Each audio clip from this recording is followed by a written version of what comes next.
Happy Friday, guys. Apologies for the long pauses in between uploading. You know, like most of you guys, I work a full-time job, which is quite difficult. I've also been ill over the last week with quite a serious complication to tonsillitis, hence why my voice doesn't sound as rich as usual. But yeah, thought I'd give you guys a quick update. The tank's a tank, it's still here. What have we actually had to do? Not a lot really. I mean, it's just doing its thing. I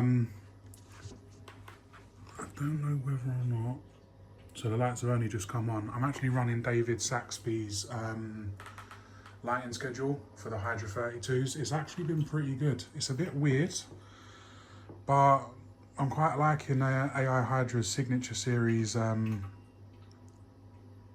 uploads now. It's actually, I find them really good. I'm on the Saxby one at the moment. For those of you who don't know, check out David Saxby's tank. I think he's like the director of D&D, and he's been in the industry for longer than most of us have been alive, I think. So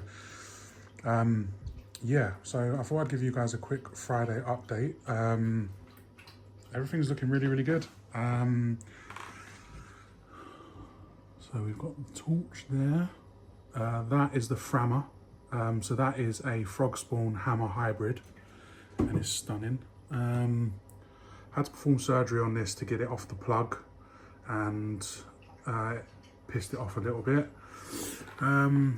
This little guy is a freebie that I got. The heads were completely receded when I got it, and it's making a real comeback. It actually looks really good. Looks healthy. It's only a small head, but there we go. So that's splitting into two, that's splitting into two, that's splitting into two.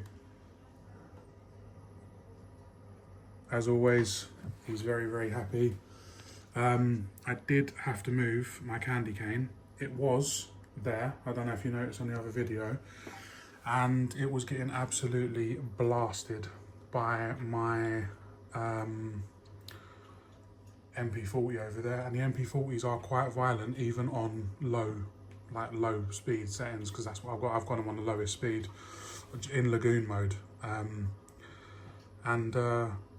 yeah, I actually thought it had brown jelly disease because the head started to recede, and these like brown tentacles were coming out. Moved it down, infinitely more happy. I should have picked it up earlier, to be honest, but hey, it's all a learning curve. That acro there, that there is my baby. That is a very expensive piece. Cost me an arm and a leg. Couldn't say no. Oh, I've zoomed in a bit too far there. My videography skills will get better, I promise. This guy as well, absolutely love it. The colours on that, stunning. And the Duncan. So the Duncan is having bibbies. There are now, I don't know whether or not you'll be able to see it from down here, possibly, if I zoom right in. So I don't know if you can see, but there's two heads on that side.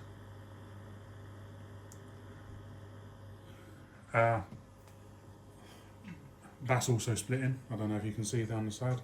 That's splitting into two heads. But yeah, and then there's another little few heads poking around. I don't know if you can see there. I am working on getting a better camera, guys. I do actually have a DSLR with a macro lens, but it's been sitting up on my shelf for God knows how long. It's actually the missus' camera, and I have been meaning to get back into photography because I used to be really into wildlife photography. Photographing tanks is hard. It's really hard. I don't know if you can see over there, but I have just noticed, oh, sorry, it's at an angle, but that looks to me like there might be a little bit of bubble algae there, so I'm going to go and rip that out.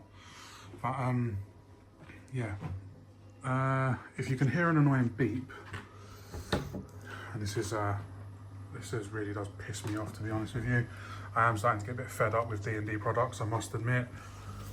My Clarity, which is obviously there, is stuck in a boot loop. Now it still does work, but it just makes an annoying beep every fucking second of every fucking day. And it is getting on my tits now. So I am probably going to swap it out for a Red Sea Reef mat. I really, really like this upgraded skimmer that I got. Again, I'm probably going to get the upgraded Red Sea skimmer at some point, the one that has the auto leveling so that you don't ever have to worry about it overflowing, it backs off the pump. Because in this industry, and in this, I say hobby, I don't really consider caring for animals a hobby, to be fair, but in this sort of what we do, like, it's this way of life, shall we call it. Automation is the one thing that we have gained in this. Technology hasn't really changed much. Skimmers still skim, reef mats still roll, detritus is still removed from the tank largely in the same way it's been removed from tanks for the last 30 years. What's changed is automation. The ability to be able to just plug it in and have smart technology just let it do it for you. And I think so many people get consumed with having all the gear and no idea, yeah? And they forget, they get wrapped up in the process of starting up a marine tank rather than enjoying it. Like every night I'll sit here, I'll look over all my tank, look over all my corals and just enjoy. And that is what we build these tanks for. That's why we create these habitats. It's so that we can enjoy them. And I think a lot of people lose that because they're constantly, and I've been there, constantly, oh, I want Radions now, I'm gonna spend £1,000 on 2 XR15s or 1,600 quid on 2 XR30s because I want the most amount of par. And I mean, I picked up these two lights secondhand. I think I paid 300 quid for the pair, including the brackets.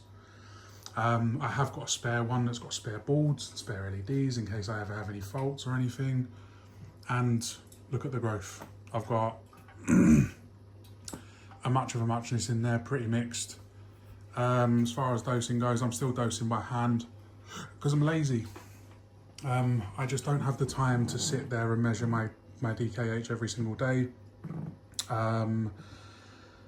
and calculate exactly how much it's dropping by. And yeah, I mean, I will get there. I have my doser sitting down there, but at the moment I don't have enough corals in this tank to deplete it. I haven't done my calcium once.